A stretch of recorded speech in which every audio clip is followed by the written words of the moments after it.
And we kickstart the news edition with some fresh developments coming in as US is now taking credit for de-escalating tensions between India and Pakistan.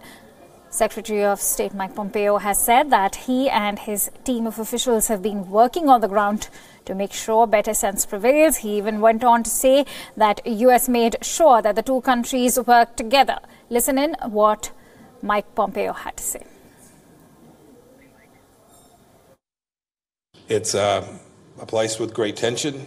I hope that the efforts that I made and others in the United States government made did reduce the risk that we get escalation. It would be a bad thing for everyone.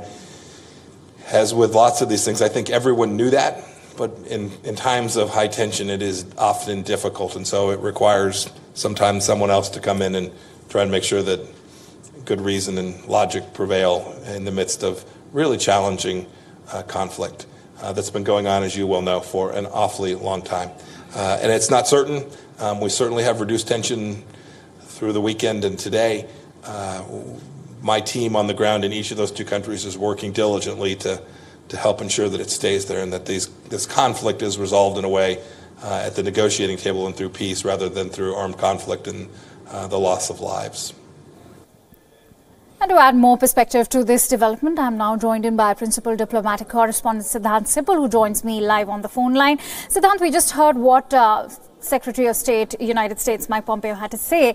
And as much as we would like to agree that that US has been trying to de-escalate the situation between India and Pakistan, shouldn't United States also be pressurizing Pakistan to blacklist Masood Azhar by in the UNSC Security Council?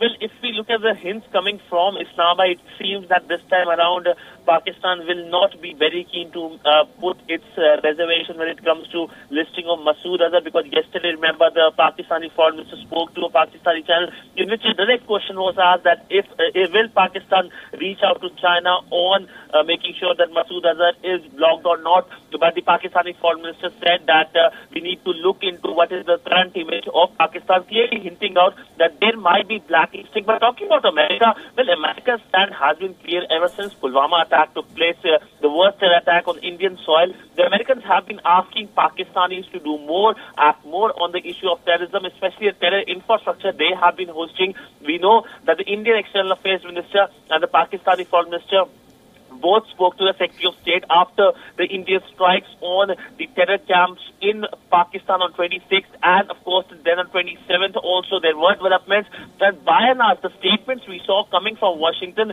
clearly condemned the Pulwama attack, called on Pakistan to act on the issue of terror, and of course asked India and Pakistan both to exercise restraint. But this is a departure from the previous statement when America used to only mention the issue saying that India and Pakistan should exercise restraint and not the issue of terrorism. So clearly the stance has been changed, and of course America is clearly now asking Islamabad to act, to put more pressure on the terror groups it has been hosting, which has been destabilizing the entire region.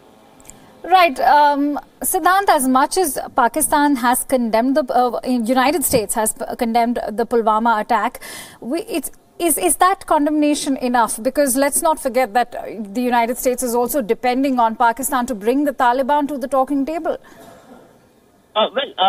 Condemnation, of course, is something that needs to be put on the practical aspect as well. But yes, Americans need Pakistanis when it comes to peace talk in Afghanistan, but they are not clearly very dependent on Pakistanis, because had they been dependent, they would have not made those open statements, public statements asking Pakistan to act on the issue of terrorism, which has been causing problem in India, while at the same time talking with Taliban, of course, with the special envoy, the U.S. special envoy clearly are saying that Pakistan did facilitate in the entire talks, but pressure is real on Pakistan from Washington. We know the relationship between Washington and Islamabad hasn't been very good.